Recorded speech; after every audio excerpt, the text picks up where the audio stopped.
नमस्ते दोस्तों। उम्मीद है कि आप सभी अच्छे होंगे और मेरी कहानी का भरपूर मजा ले रहे होंगे।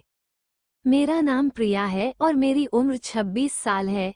मेरा कद 5 फुट 6 इंच है। मेरी आंखें नीली और बड़ी हैं।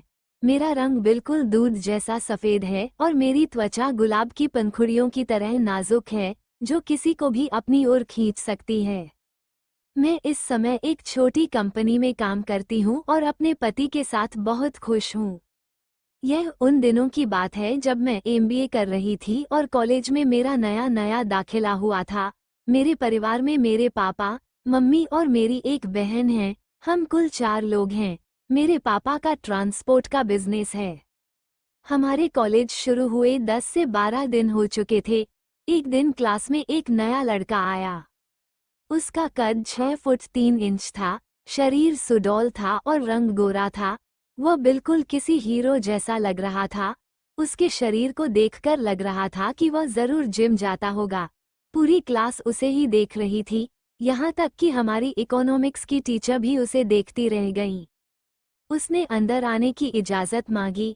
मैडम ने उसे आने को कहा। सारी लड़कियां उसे देख रही थीं और अपने साथ बिठाने की सोच रही थीं, लेकिन वह बिना किसी पर ध्यान दिए आगे बढ़ा और मेरे पीछे आकर सबसे आखिरी बेंच पर बैठ गया। पहले दिन उससे कोई बात नहीं हुई, क्योंकि वह बिल्कुल चुप रहता था। 2 दिन बाद हमारी मैडम ने हमें किताब के पन्ने देखने को कहा और बताया कि यह बहुत महत्वपूर्ण विषय है, जो आगे काम आएगा। वो लड़का इधर उधर देख रहा था। मैडम ने किताब देखने को कहा, तो उसने कहा, मेरे पास ये किताब नहीं है। हमारी मैडम बहुत गुस्सैल थीं। सबको लगा कि अब वो उसे खूब डांटेंगी, लेकिन ऐसा कुछ नहीं हुआ। बल्कि मैडम ने बड़े प्यार से उसे किताब खरीदने को कहा। मैडम के पूछने पर उसने बताया, मेरा नाम कुणाल है, मैं अभी नया हूँ। शायद मैडम भी कुणाल पर फिदा हो गई थीं। वो था ही इतना हैंडसम। कुछ दिन बीत गए, लेकिन वो किसी से ज्यादा बात नहीं करता था। उसकी सिर्फ 2 लड़कों से दोस्ती थी, जिनसे वो कैंपस में मिलता तो बात करता था। कुछ लड़कियों ने उसे घमंडी या एटीट्यूड वाला तक कह डाला। मैंने देखा कि हमारी इकोनॉमिक्स की मैडम अक्सर क्लास के बाहर उससे बात करती थीं। मैंने इस पर खास ध्यान नहीं दिया, लेकिन मुझे लगा कि वहाँ कुछ चल रहा है। दोनों के बीच क्या हुआ, यह मैं आपको बाद में बताऊंगी। फिर हमें पहले सेमेस्टर का प्रोजेक्ट बनाने को कहा गया। इसमें हमें ग्रुप बनाने थे। मुझे कुणाल के साथ ग्रुप में लिया गया। ये सुनकर मैं बहुत खुश हो गई, जैसे मेरी लॉटरी लग गई हो।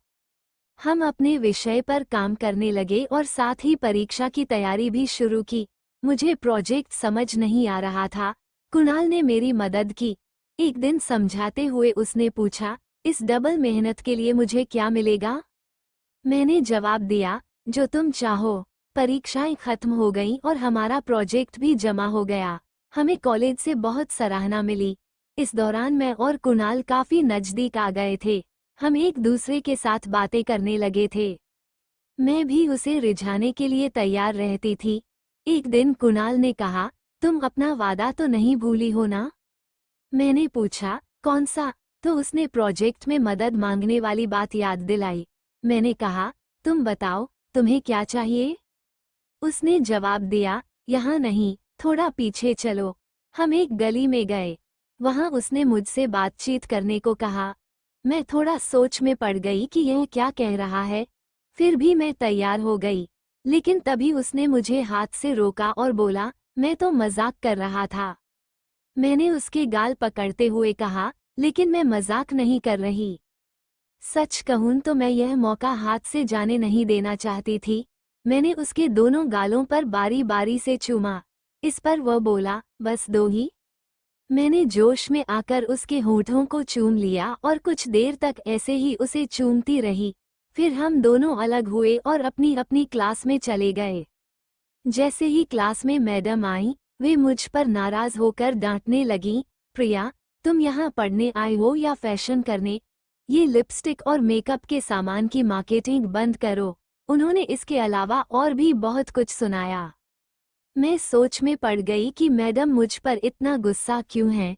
दरअसल मैडम ने मुझे और कुणाल को एक साथ देख लिया था। हमने भी ध्यान नहीं दिया था कि कुणाल के गालों पर मेरी लिपस्टिक का निशान छप गया था।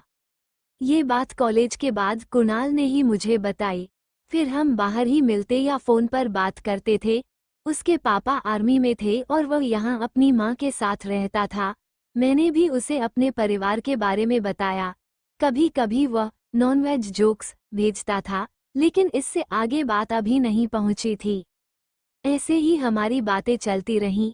एक दिन मैंने कहा, कहीं घूमने चलते हैं। इस पर कुणाल भी तैयार हो गया। फिर उसने कहा, लेकिन बारिश के मौसम में कैसे? मैंने जवाब दिया, इसी में तो ज्यादा मजा आता है। पर वह नहीं मान रहा था। मेरे बार बार कहने पर आखिरकार वह मान गया। अगले दिन कुणाल ने मुझे मेरे घर के पास से लिया और हम दोनों निकल पड़े। जैसे ही हम शहर से बाहर हुए, तेज बारिश शुरू हो गई। कुणाल ने बाइक रोकी, पर मैंने कहा, रोको मत, ऐसे भीगने में ही तो मजा है। इस पर वह बोला, तुम्हारे मजे के चक्कर में हम बीमार पड़ जाएंगे। लेकिन मैं परवाह न करते हुए बाइक की सीट पर उछल रही थी। तभी एक पेड़ के पास उसने बाइक रोक दी और हम खड़े हो गए, लेकिन बारिश से बच नहीं पा रहे थे। थोड़ी दूरी पर एक घर जैसा कुछ दिखा तो कुणाल ने वहां चलने को कहा।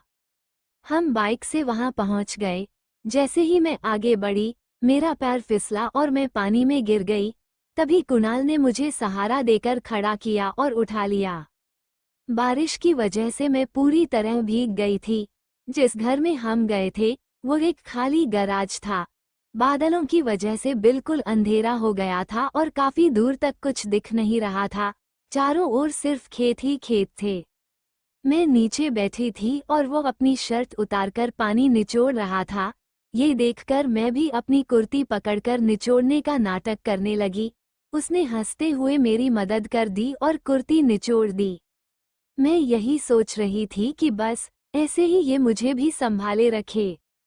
तभी वो नीचे बैठकर मेरे पैर देखने लगा और पूछने लगा, ज्यादा चोट तो नहीं लगी? मैंने ना मैं सिर हिलाया। वह मेरे पैर सहलाने लगा। उसके हल्के से स्पर्श ने मेरे मन में जैसे बिजली सी दौड़ा दी और मैं खुद को रोक नहीं पा रही थी। मैंने देखा कि उस पर भी असर हो रहा था, लेकिन वह कुछ नहीं कर रहा था। तो मैंने उससे पैर छोड़ने को कहा। फिर वो मेरे बगल में बैठकर बारिश देखने लगा। मैं सोच रही थी कि उसके पास इतनी खूबसूरत लड़की बैठी है और यह बारिश देख रहा है। फिर मैंने सोचा कि अगर यह कुछ नहीं कर रहा, तो मैं ही आगे बढ़ती हूँ। मैंने उसके हाथ पर हाथ फेरना शुरू किया तो उसने एक बार मेरी तरफ देखा और फिर बारिश में खो गया। फिर जोश के साथ उसके पास गई। इस पर कुणाल ने मेरा हाथ पकड़ा, तो मैंने कहा, क्या हुआ, देखिए तो कैसे हो तुम? इस पर वह बोला, और कोई बात नहीं है। मैंने प्यार से उसकी ओर देखा, पर वह चुप रहा। उस पर कोई असर ही नहीं हो रहा था। वहीं मैं उसे देखकर रही थी। इसके लिए वह तैयार नहीं था और फिर मैं भी हार मान गई और चुपचाप बारिश देखने लगी। इसके बाद उसने मुझे घर छोड़ा और वह अपने घर चला गया। तो दोस्तों, अगर आपको ये कहानी पसंद आई हो तो लाइक करें, अपने दोस्तों के साथ शेयर करें और कमेंट करके हमें अपनी राय ज़रूर बताएं। ऐसी ही और बेहतरीन कहानियों के लिए हमारे चैनल को सब्सक्राइब करना न भूलें। धन्यवाद।